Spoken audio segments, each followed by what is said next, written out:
تو COP26 میں بھی یہ باتیں ہوئی تھیں، اور جو ڈیولپڈ یا گلوبل نارتھ جسے آپ کہتے ہیں ان کے اوپر یہ ذمہ داری عائد کی گئی تھی، اور اس وقت انہوں نے about $101 بلین کی کمٹمنٹ بھی کی تھی. لیکن جہاں تک امپلیمنٹیشن کی بات ہے، آپ دیکھیے ایک چھوٹی سی مثال دیتی ہوں آپ کو کہ دنیا کی 23% آلودگی EU کر رہا ہے. ٹھیک ہے جی، EU نے $1.8 million as donation for climate change کے وکٹمس کے لیے، 34 بلین انہوں نے ڈالا ہے اپنے بارڈرز کنٹرول کرنے کے لیے فار کلائمیٹ ریفیوجیز. آپ دیکھیے جو آپ سوال کر رہے ہیں نا، آپ ادھر دیکھیے کہ انہوں نے کس طرح سے ان کی اپروچ ہے کہ اپنے بارڈرز کو سیکیور کرنے کے لیے 34 بلین ہے، اور جو مر رہے ہیں جو اس کا علاج ہے، اور جہاں پہ مسئلہ ہے وہاں پہ 1.8 ملین یعنی کہ 5 سینٹس 5 سینٹ پر پرسن، 5 پیسے یہاں کے جو ہو گئے، 5 سینٹس دیے ہیں انہوں نے پر پرسن. مطلب یہ جو گلوبل نارتھ ہے اس کو اب اپنی ذمہ داری اٹھانی پڑے گی. یہ جس طرح سیکرٹری جنرل صاحب نے پہلے بھی کہا تھا کہ بارش ایسی ہو رہی ہے جیسے بارش اسٹیرائڈز پہ ہے. بالکل آپ دیکھیے کہ COP26 میں کلائمیٹ اپارتھائڈ کی بات کی گئی ہے، کلائمیٹ جسٹس کی بات کی گئی ہے، جو کہ سیکرٹری جنرل صاحب نے کہا وہی انصاف کی جو بات کر رہے ہیں یہ دنیا میں مانگا جا رہا ہے. لیکن اس میں ایک بات جو ایڈ کرنی چاہوں گی، جو انہوں نے کہا ڈیٹ سواپ کا، ڈیٹ سواپ بلو اکانومیز نے بھی مانگا ہے، اور ہم بھی اب ہمیں مانگنا چاہیے کہ جو جیسا IMF کے اوپر آپ کے قرضے چڑھ رہے ہیں اور اتنے قرضے چڑھ رہے ہیں، آپ وہ قرضے پے کریں گے یا اپنے لوگوں کی جانیں بچائیں گے؟ لائیوز اینڈ لائیولیہوڈس کے لیے آپ کو یہ ڈیٹ سارے معاف کرنے چاہیے ان کو، اور کچھ کریں نہ کریں تاکہ ہم اپنی ریسورسز اپنے لوگوں کی جانیں بچانے میں لگا سکیں. بالکل صحیح. میں ڈاکٹر صاحب آپ کی طرف آتا ہوں. اب درمیان سے میں کہ دائیں طرف ہی چلے جانا چاہیے. تو یہ کتنا اہم دورہ ہے، اس کو کیسے دیکھ رہے ہیں؟ اور وہی میرا سوال ہے کہ اس میں کوئی شک نہیں ہے کہ اقوام متحدہ کے سیکرٹری جنرل کا بار بار ایک چیز کو دہرانا اور بار بار اپیل بھی کرنا، اور اپیل کم ہے، وہ تو مطالبہ کر رہے ہیں کہ انصاف کرو نا، کیا ہے تو تمہیں نے درد دیا ہے، دوا بھی کر دو، کچھ دے دو. ہوگا کتنا ہوگا؟ دیکھیں جی، انٹرنیشنل پالیٹکس کے اگر ٹرینڈز کو دیکھیں تو پہلی جنگ عظیم کے بعد، دوسری جنگ عظیم کے بعد اوورآل اگر یونائٹڈ نیشنز کے ہم رول کو دیکھتے ہیں تو پارشلی ہمیں سکسیسفل نظر آتا ہے اور پارشلی ہمیں انسکسیسفل نظر آتا ہے.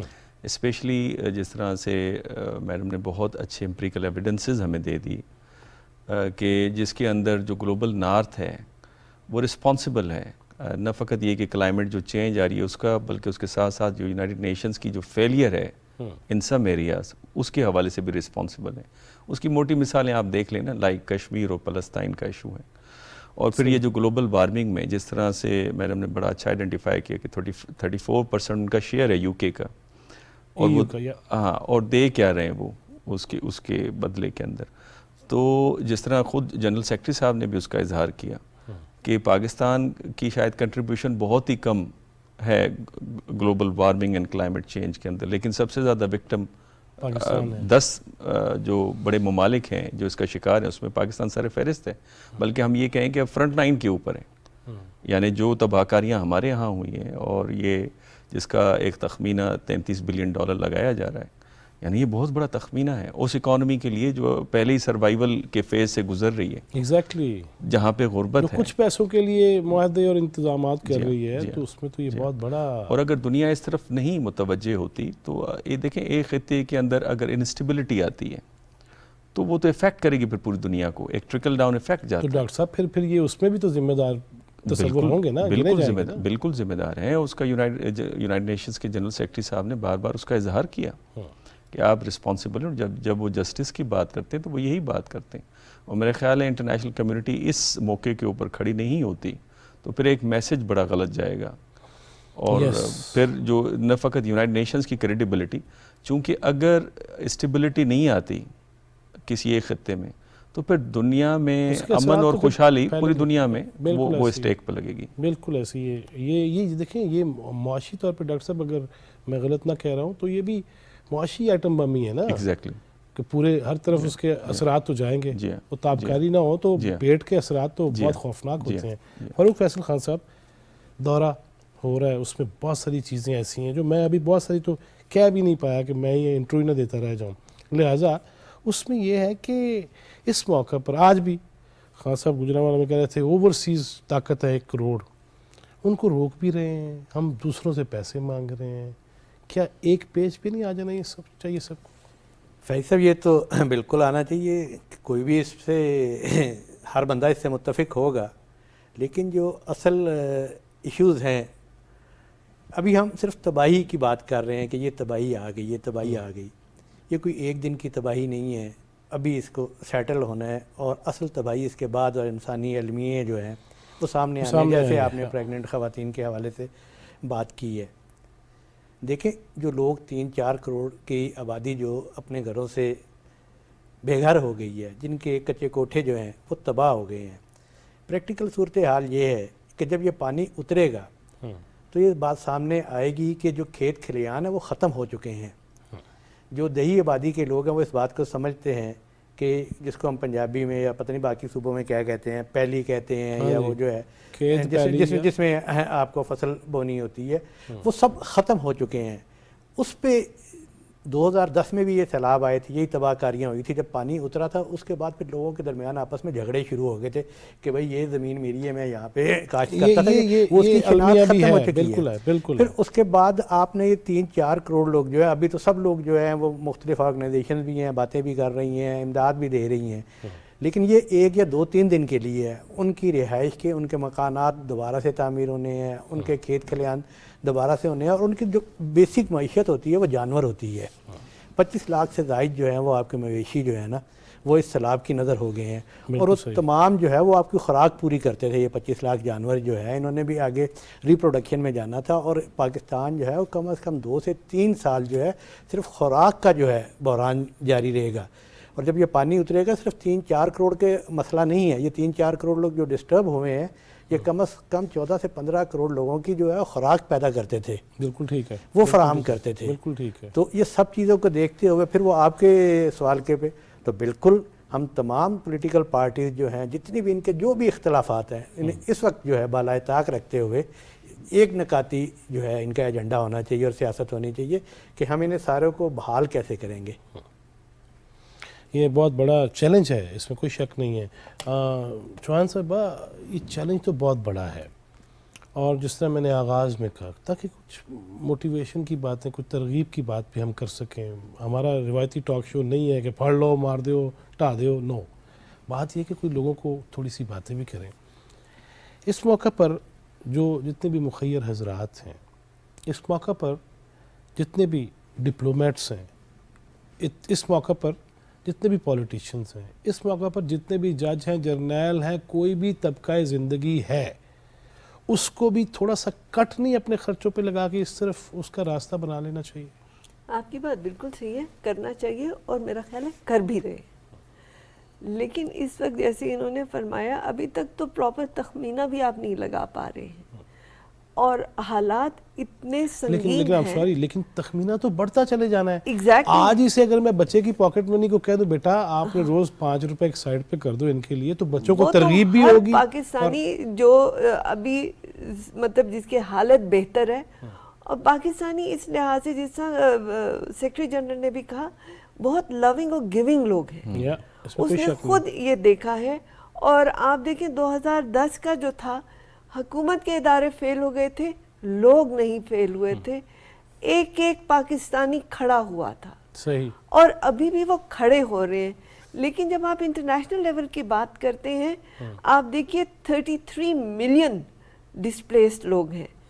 یہ 6 گنا زیادہ ہے جو یوکرین وار میں ڈسپلیس ہوئے. بالکل ٹھیک ہے، بالکل ہم اس کی بات یوکرین کی آپ دیکھیں ویسٹرن میڈیا میں کتنی بات ہو رہی ہے، اس کا ایک چھٹا حصہ ہے جو پاکستان میں اس وقت انٹرنلی ڈسپلیس لوگ ہیں، اور وہ خود لگائی ہوئی جنگ ہے، یہ بالکل، آفت ہے، اور بالکل، کنہوں نے ہمارے سروں پہ ہاں جی، جو پھینکی ہے وہ بھی جو ذمہ داری کی پہلے بھی ہم بات کر رہے تھے. ایگزیکٹلی. سو ذمہ داری کی جو ہے مطلب ایز ڈپلومیٹ میں تو کہوں گی نا کہ جو نارتھ ساؤتھ ڈائلاگ ہو رہی ہے، جب آپ گلوبل نارتھ اور گلوبل ساؤتھ کی بات کر رہے ہیں، اگلے سال جو ہے ایجپٹ میں COP27 ہو رہا ہے، اور یہ سارے ایشوز جو ہیں اب مزید گھمبیر طریقے سے جائیں گے کہ گلوبل نارتھ کو یہ جو انہوں نے ایک کلونیلزم، کلائمیٹ کلونیلزم بھی کیا ہوا ہے، جس طرح کی مائننگ افریقہ میں ہو رہی ہے، ارسپانسبل قسم کے آپ دیکھیں کہ پیٹرول لیکیجز ہو رہے ہیں، اوشنز تباہ ہو رہے ہیں، ان سب کی ذمہ داری انہوں نے لینی ہے. ہم ٹھیک ہے 1% ہماری کنٹریبیوشن نہیں ہے کاربن 1% بھی نہیں ہے جی، لیکن ہم جیسے انہوں نے فرمایا amongst the top 10 most vulnerable countries ہیں. تو یہ ایک دنیا ہے جس میں سب اکٹھے ہیں. یہ پاکستان کا مسئلہ نہیں ہے صرف، یہ جب تک جائے جیسا سیکرٹری جنرل نے کہا دس از انسینٹی، یہ دیوانگی ہے اگر آپ اس کو سنجیدگی سے نہ دیکھیں. تو دنیا کو یہ دیکھنا ہے، یہ صرف پاکستان میں ایشو نہیں ہے، یہ پوری دنیا پہ یہ آئے گا مسئلہ. انہوں نے کہا آج یہ پاکستان میں کل تمہارے ملک میں بھی ہو سکتا ہے. انتباہ تھا بالکل. اور آپ دیکھیں یورپ میں بھی کیا کچھ نہیں ہو رہا، ڈراؤٹ ہو رہا ہے، دریا سوکھ رہے ہیں، اپنے کرتوت سامنے آ رہے ہیں، لیکن جب تک یہ ذمہ داری نہیں اٹھائیں گے یہ ان کے گھر جو آگ ہمارے گھر میں آج ادھر بھی پہنچے گی. صحیح. اور اللہ نہ کرے کہ پہنچے اور ہم جاگ جائیں اس سے پہلے.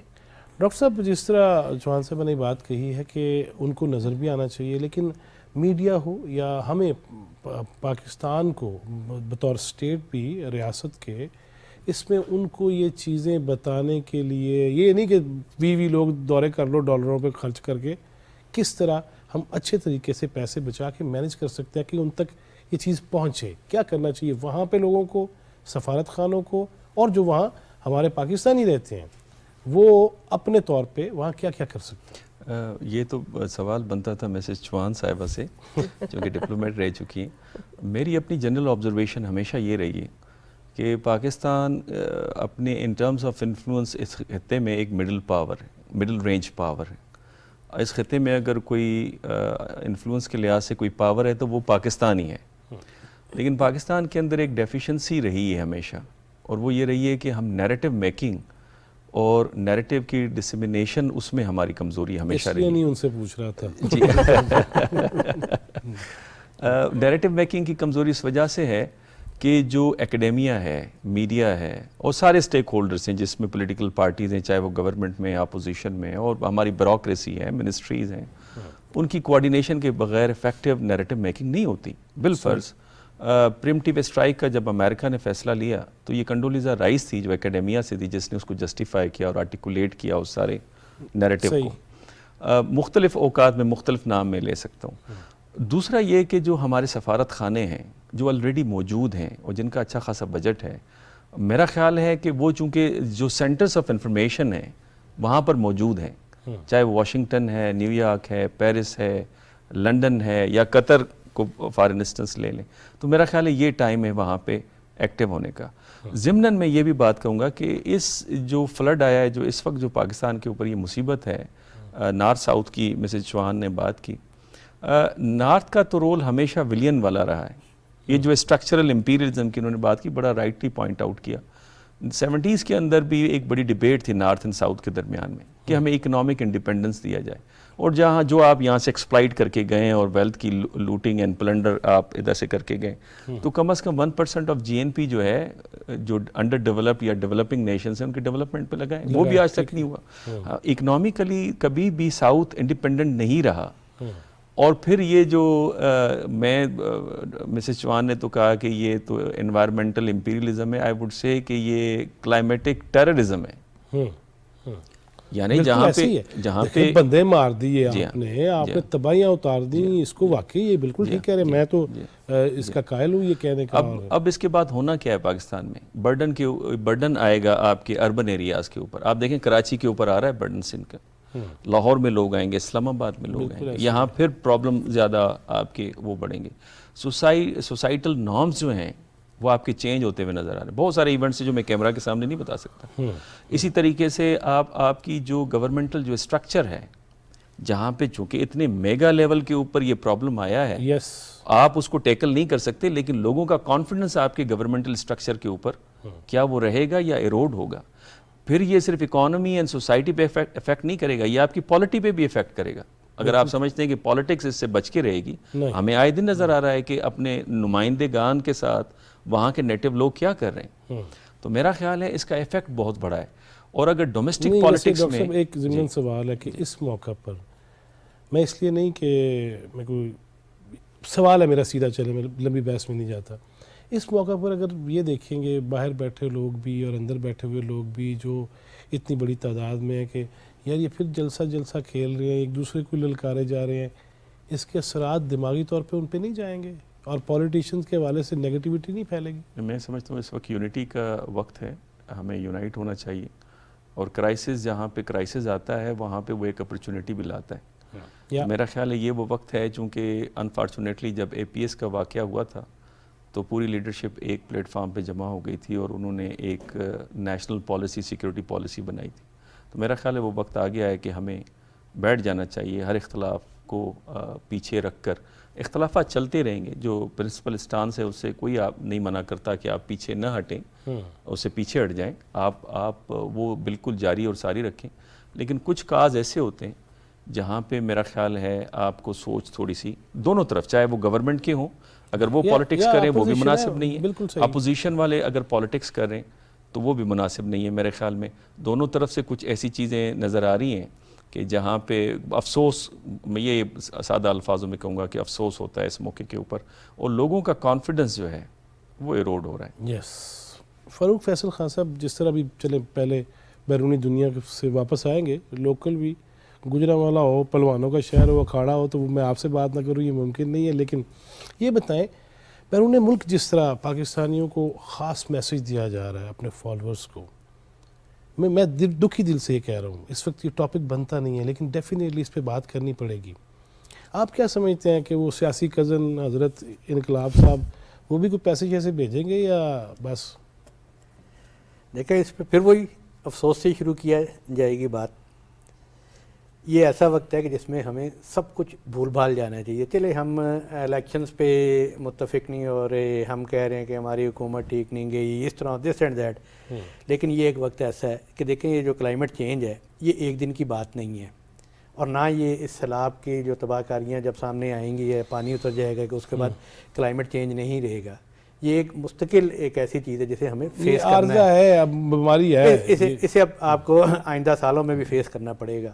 یہ سب چیزیں جیسے ڈاکٹر صاحب نے کہا ہے کہ فی الحال ان سب چیزوں کو چھوڑ کے اگر یہ سب پولیٹیشنز جو ہیں، جتنی بھی پولیٹیکل پارٹیز ہیں، ایک نقطے پہ آپس میں بیٹھ جائیں اور اس پہ گفتگو کر لیں کہ ان فیوچر جب یہ کلائمیٹ چینج کے جو آئندہ آنے والے سیلاب یا بارشیں یہ سب چیزیں ہوں گی تو اس سے کیسے نپٹا جائے گا. ہماری اسٹرکچرل کمزوری ہیں جو ایڈمنسٹریشن کی وہ تو سامنے آ گئی ہیں کہ ہم اس طرح کی جو ہے آفت کو سنبھال نہیں سکتے. یہ دریاؤں کے پاس جو تعمیرات وہ بھی ایک وجہ بنی، پھر کئی ایسے ایشوز ہیں. آج میں دیکھ رہا تھا بارش زیادہ تھی، ایبٹ آباد کا ایوب کمپلیکس بھی وہ بھی ڈوبا ہوا ہے. یہ ساری ایڈمنسٹریشن کی جو پرابلم ہے نا، یہ کیوں اتنا جو پانی سنبھال نہیں سکے. ہر سال آپ کہتے ہو کہ جی دنیا میں سب سے بڑا مسئلہ پانی کا ہوگا، اللہ تعالیٰ ہر 10 سال بعد 5 سال بعد آپ کو اتنا پانی دیتے ہیں کہ آپ اسے سنبھال لیں. آج بیٹھ جائیں، کسی پہ بلیم لگائیں کہ یار فلانا برسر اقتدار رہا ہے، فلانا رہا ہے، آپ نے 9 سال کچھ نہیں کیا، آپ نے 10 سال کچھ نہیں کیا، آپ نے 25 سال نہیں کیا. اسے چھوڑ دیں. آج اس مسئلے کو سامنے رکھ کے ایک نقطے پر بیٹھ جائیں کہ بھی اس کو ان فیوچر جو ہے کیا اسٹریٹجی ہونی چاہیے. نہ ایک دن میں نہ ڈیم بن سکیں گے، نہ کوئی یہ جو روڈ انفراسٹرکچر ہے یہ تو آپ کو 2-3 سال لے جائے گا. تب 2-3 سال میں تب بنے گا جب آپ کے پاس پیسے آئیں گے. آپ $1 بلین کے لیے آپ کا کیا حال ہوا؟ تو یہ تو آپ کہہ رہے ہو کہ $30 بلین کا نقصان ہے. یہ نقصان اور ریہیبلیٹیشن پہ کتنا لگے گا؟ تو میں تو یہی کہوں گا کہ یہ مطلب جلسہ ولسہ اور یہ ساری چیزیں چھوڑ کے اگر ایک پوائنٹ پہ بیٹھ جائیں اور فیوچر کی کوئی اسٹریٹجی بنا لیں کہ ابھی اسے کیسے آئندہ آنے والے دنوں میں، آئندہ آنے والے سالوں میں کیسے ہم کریں گے، جب یہ سب اکٹھے بیٹھ جائیں گے تو پھر میرا خیال ہے باہر کے لوگ بھی یا باہر کے ممالک بھی، آرگنائزیشن بھی آپ کو زیادہ اچھے طریقے سے آپ سے بات کرے گی یا آپ کی امداد کرے گی۔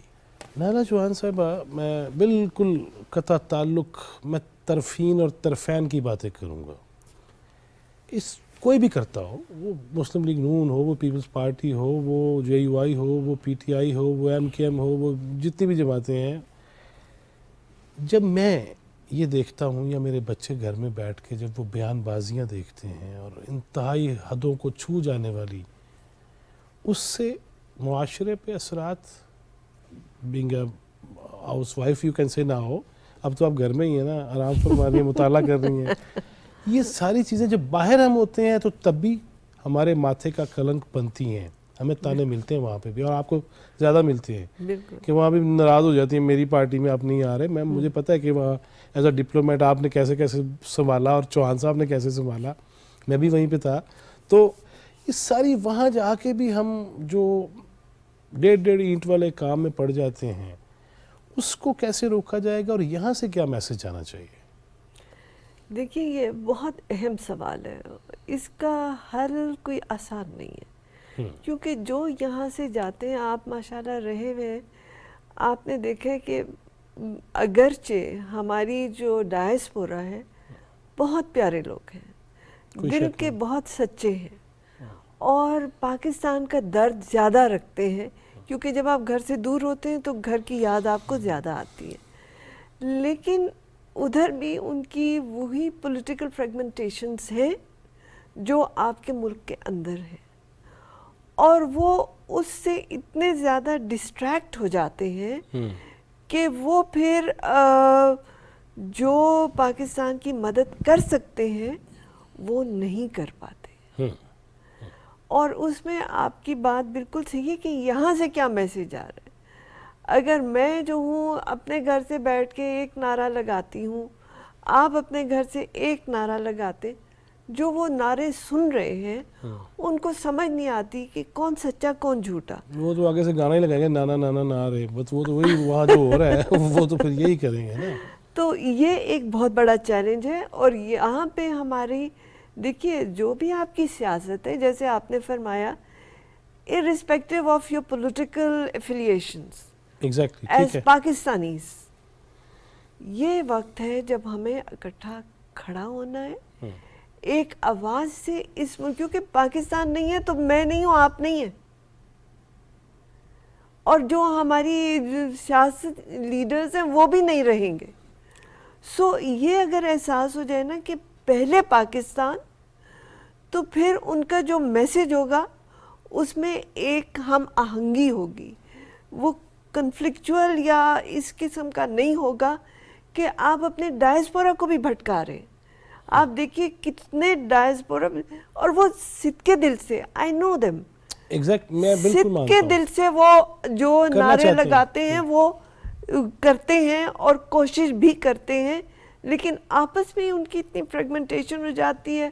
آپ نے تو کمیونٹی فنکشنز اٹینڈ کیے ہوئے ہیں، کیا کیا سین وہاں نہیں ہوتے، خاص کر اگر آپ کی پولیٹیکل کوئی لیڈرشپ وہاں پہ سیٹ پہ وہی کہہ رہا ہوں نا، اس پہ بھی ویسے جس طرح کہنا کہ کیمرے کے بغیر باتیں زیادہ اچھی ہیں۔ تو ایک سوال میں ڈاکٹر صاحب آپ سے کرتا ہوں، یہی جو بات ہو رہی تھی، جب زلزلہ آیا، سیلاب آیا، جس طرح ڈائسپورا کی بات ہو رہی ہے، کمیونٹیز کی بات ہو رہی ہے، اوورسیز کی بات ہو رہی ہے، وہاں سے سب نے کوشش کی، وہاں پہ بھی بہروپیے ہیں، ہر جگہ پہ ہوتے ہیں، وہ کچھ مچھلیاں تو ہوتی ہیں ایسی، لیکن جب ہم نے یہ دیکھا کہ میں وہاں پہ ریڈیو پہ بیٹھ کے، ٹی وی پہ بیٹھ کے زلزلہ متاثرین کے لیے آہوزاری کر رہا ہوں، اور سردار صاحب بھی لاکھوں ڈالر دینے کو مجھے تیار ہیں اور وہ سب کچھ کرنے کو تیار ہیں، لیکن جب ویڈیوز پھر چلیں کہ وہی مال جو ہے وہ مختلف شہروں میں بکتا ہے، اور جو باقاعدہ جس پہ لگا ہوا ہے کہ یہ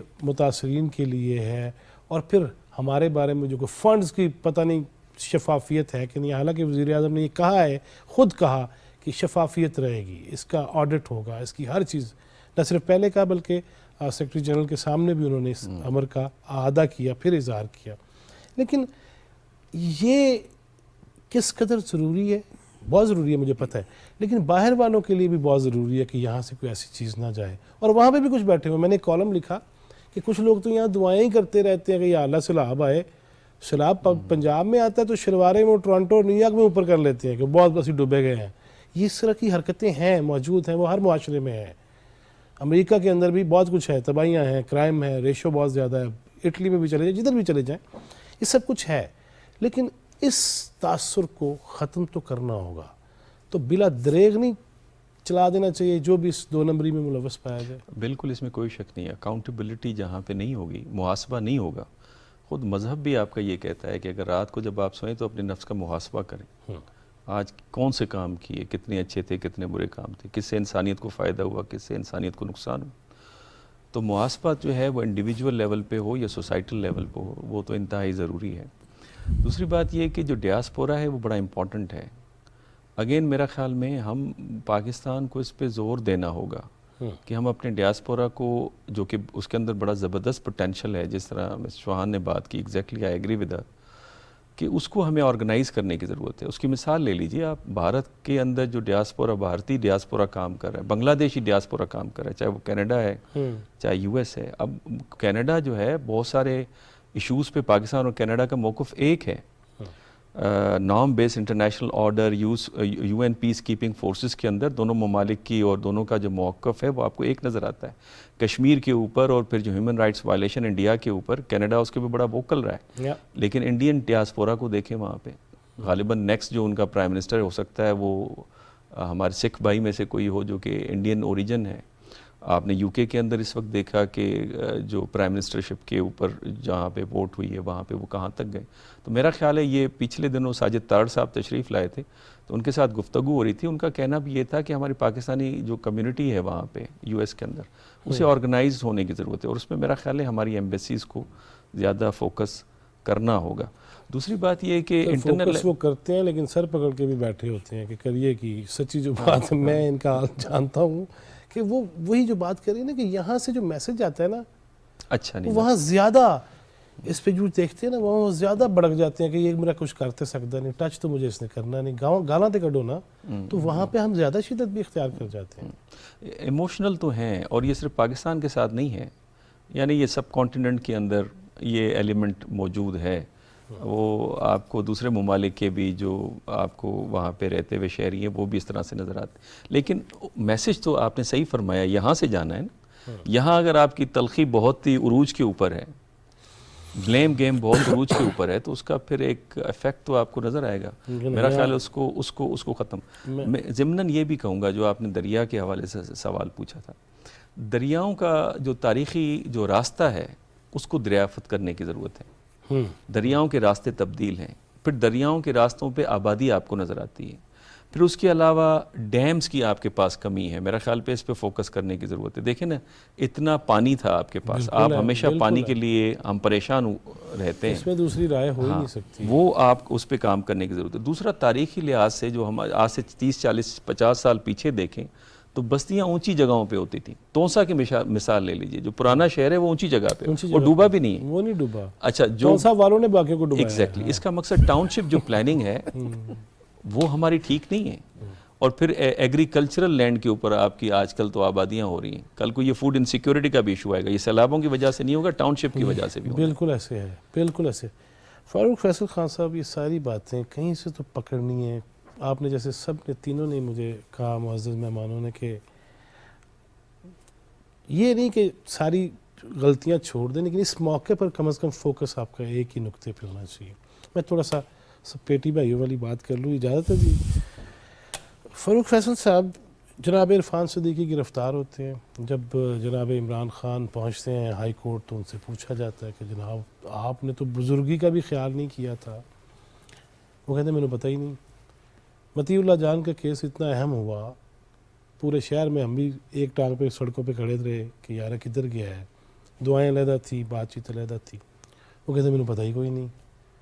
مطلب اگر انہوں نے پتہ نہیں تو 3.5 پونے 4 سال بعد پتہ ہی کوئی نہیں گزار گئے. یہ 3.25 سال بھی تو نہیں پتہ لگا. وہ جب بھی کوئی مسئلہ اٹھتا تھا یا کوئی بات ہوتی تھی وہ یہ کہتے تھے مجھے ٹی وی سے پتہ لگا ہے، مجھے بیگم صاحبہ نے بتایا. بدقسمتی ہے، آپ اسے کیا کہہ سکتے ہیں. میں اس وقت جس موضوع پہ آپ سارا گفتگو، میں اس میں نہیں، جس چیز کا ہم خود میسج دے رہے ہیں معزز مہمان بھی کہ ہمیں اس وقت جو ہے ان سب چیزوں کو چھوڑ کے نہیں دے رہے ہیں خان صاحب. لیکن پتہ بات کیا ہے کہ جب آپ ہر طرف یہ چلا رہے ہوں گے، آج کی شعلہ بیانیاں ہر طرف چلیں گی، ٹکر چلیں گے، تو بھائی اس میں پھر یہ ہلکی پھلکی تو بات کرنی پڑے گی کہ خان صاحب معاف کر دو، نہ کرو. تانوں کچھ نہیں پتا، انہیں آج بھی کچھ نہیں پتا. وہ کہتے ہیں عدالتوں کا احترام لازم ہے، ہائی کورٹ جو فیصلہ کرے گا مجھے قبول ہوگا. پھر خواجہ آصف کے خلاف وہ گئے، 10 ارب کا ہرجانہ کیا، عدالت کہتی آؤ، وہ کہتے ہیں نہیں مجھے ذرا مزید. ان کے وکیل نے آج کیا کہا؟ ان کے وکیل نے کہا جی وہ سیلابی ایریاز میں مصروف ہے، وہاں کے دورے کر رہے ہیں، وہ گجرانوالہ میں سیاسی جلسہ کر رہے تھے، 5000 جرمانہ بھی ہو گیا آج ان کو.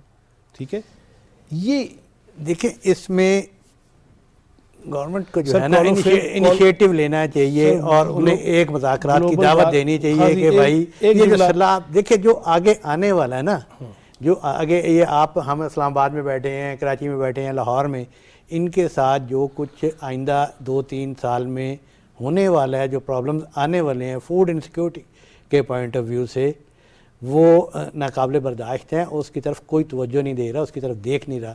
دیکھیں آپ کے یہاں فصل نہیں ہوگی، آپ کے یہاں جانور نہیں ہوگا، 3-4.5 کروڑ عوام جو ہے وہ بے گھر ہوں گے، ان کے سر پہ چھت نہیں ہوگی، ان کے کھانے کے لیے کچھ نہیں ہوگا. تو وہ یہ بڑے شہروں میں ہی آئیں گے نا، بڑے شہروں میں آئیں گے تو پھر جب ان کے پاس کوئی وسائل نہیں ہے تو پھر کرائم میں اضافہ ہوگا. نہ میں بچوں گا، نہ آپ بچیں گے، نہ خان صاحب بچیں گے. تو کوئی اگر عقل مند آدمی انہیں جا کے سمجھا دے آج کے دن کہ یار آپ اگلے 2-4 ماہ اپنا سارا فوکس، کیونکہ الیکشن تو اب اگلے سال ہی ہوں گے، اب وہ بھول جائیں.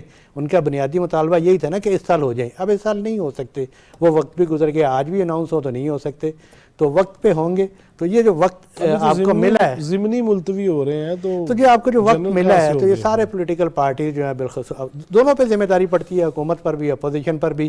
اور اپوزیشن کو اس لیے لتاڑا جا رہا ہے کہ وہ ان کی جو ایکٹیویٹیز ہیں وہ ان کی سمت جو ہے وہ درست نہیں. سوہان صاحبہ، میں پھر آخری اب تبرکن جو پوچھنا چاہتا ہوں 2 جملے. خواتین کے بہت سارے ایشوز جس طرح میں نے شروع میں بیان کیا، اس حوالے سے اگر جو تمام تر سیاسی جماعتیں ہیں، ان کے خواتین ونگز بھی ہیں، ان کے ٹائگر بھی ہیں، متوالے بھی ہیں، جالے بھی ہیں، رکھوالے بھی ہیں، سارے ہیں، لیکن ان کی ڈائریکشن بھی ان ایریاز کی طرف نہیں ہو جانی چاہیے؟ کیا ہو یار، کو مرہم پٹی کا بندوبست کرے. بالکل آپ بالکل صحیح کہہ رہے ہیں. اور جب ایسی ناگہانی آفت آتی ہے اس میں خواتین اور بچے سب سے بڑے وکٹمز بنتے ہیں. جیسا آپ نے حاملہ خواتین کی بات کی،